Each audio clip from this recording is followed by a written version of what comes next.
ओम्या पहिल्यांदा न सांगता बाई लाडूला क्लासला आणायला गेले बाई. डेंजर काम करायला लागले ओम्या. सकाळी घरानं आयलू तर बोलते आता बाई मामाच्या घरा घेऊन चल बाई. ओम्याला हैराणी आणून ठेवली नुसती.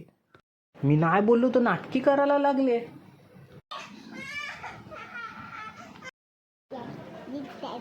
मामाच्या घरी दुपारच्या उन्हात भटकाला चालले ओम्या. आधीच कलर आपल्याचा काल आणि अजून काला व्हायचं वाटतं याला. हातबीत सोडून बाई गाडी चालवायला लागली. याला कोसलाच आहे वाटतं. बंदराव गेलो तर बघते बाई ससा पबजी बिबजी खेळते बाई. डेंजर बघा कसा बाई फुल एकदम फोकस.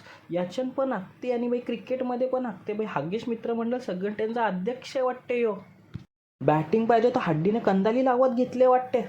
मॅचच्या मधीन भाई अभिजित बिचुकलेची एंट्री झाली पाहुणा म्हणून. तर गेलो बाई जिमला लेग्स मारायला बाई. वेट आवरा टाकले का बाई. पाचला परायचं वाटतं ओम्याला. ओम्या ये काय बाई गोनपाट घालून आले वाटतं लेग प्रेस मारायला. तर ओम्याने लेग एक्सटेन्शनचे आणि बाई लेग कल्सचे बाई 10,000 रेपिटेशन मारले. आता झोपा गुड नाईट.